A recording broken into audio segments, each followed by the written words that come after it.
Sup, y'all, bring you guys another video. This bring you guys my post-fight thoughts of the rematch between Stipe and Francis Ngannou. And I think we all know what happened.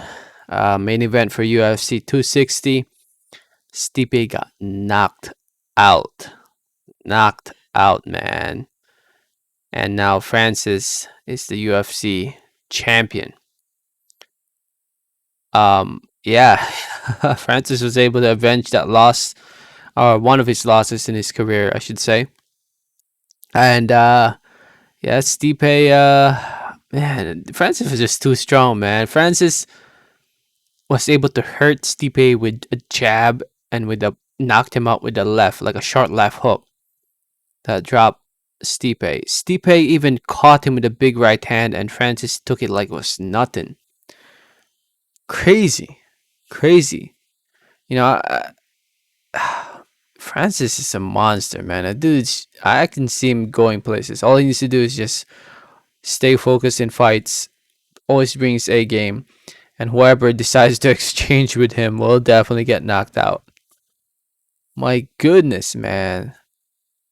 Like, Stipe seriously landed a good shot on the guy, and Francis kept coming forward like it was nothing and dropped Stipe like just like that. And now Francis is the UFC champion, heavyweight champion. So with this win, Francis, I should say, improves to 16-3, avenging his loss against Stipe when they fought back in January 2018, UFC 220. Ngannou made it clear that he wants Derrick Lewis next, or this man right here, Jon Jones. It's a great fight. It's a great fight, but Jon Jones, apparently, it's been reported that he recently stated that $8 to $10 million is too slow to fight Francis Ngannou. And I agree. Derrick Lewis thinks otherwise. I think Derrick Lewis said that he's willing to do it, that he wants to fight. Yeah, he said, I'll do it for $8 million. He said that.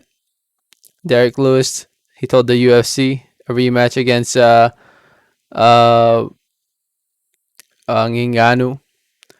And as for, Jon Jones, he said, I had a brief phone meeting with UFC's lawyer Hunter a few days ago. As of right now, I expressed to him that anywhere around 8 to 10 million would be way too low for a fight of this magnitude. That's all that has been discussed so far.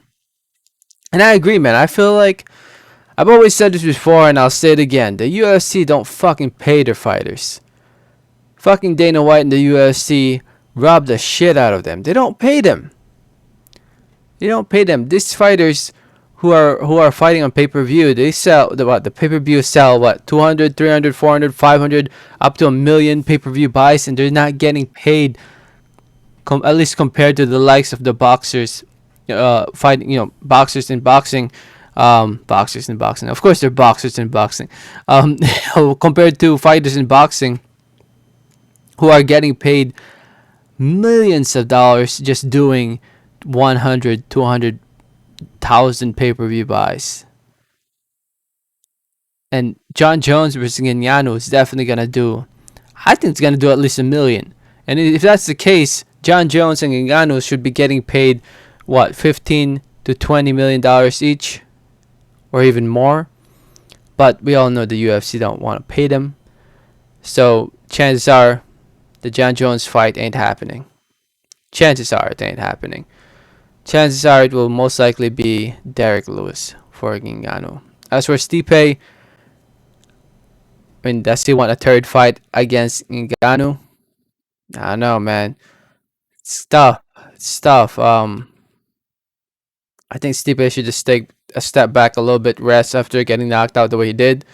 And man, I don't know. It's the dude is too big, man. Ngannou's just too big and strong for Stipe. I feel like Stipe should just wait and sit back for a time being, I guess. See what happens to Ngannou versus Jon Jones, or Ngannou versus Derrick Lewis. and fight the winners of those fights, whoever Francis fights next. But crazy, man. It was a crazy event. I did watch it live on ESPN Plus pay-per-view.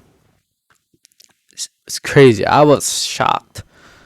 I mean, I'm happy for Francis, but man, that was quite a shocker. So anyway, if you saw the fight, let me know what did you think about it in the comments. Thanks for listening. Thanks for watching. Like always, have a great day. Alright, thanks.